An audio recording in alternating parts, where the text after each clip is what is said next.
Oyebi mwasi oyo aza kitoko ayebo lata aza soin ayebo lukaliso mbongo ezaka difficile bazanga obenge ndumba.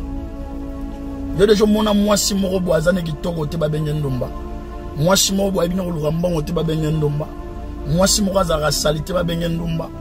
La plupart abaso babenga bandumba eza baso balingi excellence basa qualité. Mais en réalité so ye kutaye omone kinga kindumba te. Oyebi mwasi oyo aza kitoko ayebo lata aza soin ayebo lukaliso mbongo ezaka difficile bazanga obenge ndumba. Yo dejo mona mwasi moko bo azane kitoko te babenge ndumba. Mwasi moko bo ayebina koluka mbongo te babenge ndumba. Mwasi moko azaka salite babenge ndumba. La plupart abaso babenga bandumba eza baso balingi excellence basa qualité. Mais en réalité so ye kutaye omone kinga kindumba te. Oyebi mwasi oyo aza kitoko ayebo lata aza soin ayebo lukaliso mbongo ezaka difficile bazanga obenge ndumba. Yo dejo mona mwasi moko bo azane kitoko te babenge ndumba. Mwasi moko bo ayebina koluka mbongo te babenge ndumba. Mwasi moko azaka salite babenge ndumba. La plupart abaso babenga bandumba eza baso balingi excellence basa qualité. Mais en réalité so ye kutaye omone kinga kindumba te.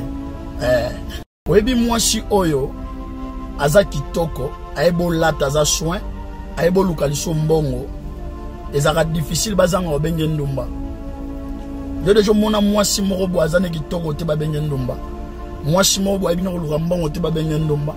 Mwasi moko azaka salite babenge ndumba. La plupart abaso babenga bandumba eza baso balingi excellence. Bonjour, bonjour la famille, Mama Bijou na eka kosa la bino publicité à maison de passage na biso o ezalaka na matonge na Iribu A37. Auberge na biso ezawana pona ndeko oyo yozotalanga. Mama Bijou alobiso ko lingo kele na yo congé na kini. Ko hésiter te tozara na adresse kaka moko. Na matonge na Iribu A37. Benganga ozwa place na ya kolala sino okorate. Mama Bijou alobi et pas na biso tozara toujours plein. Appartement na biso bandi à partir ya $15 par jour. So ko futa na Europe ko futa na euro. So ko futa na Congo ko futa na dollar. Mama Bijou alobi o ya $15 wana so ko yeko umela. À partir de 3 mois tozara on a $10. Yaboye ezawa pika kipa ya Mama Bijou. Mama Bijou alobi merci d'avoir beaucoup sa confiance. Vous allez toujours là pour la repérer sa numéro à téléphone. On n'est pas à bateau. Maman Bijou Balobi, il nous fait la force.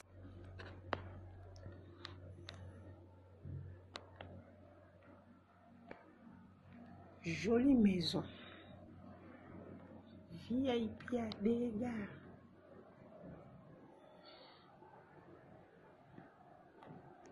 Au vendeur la flat beaucoup ça. Bâtiment bien climatisé et tout comme ma casse.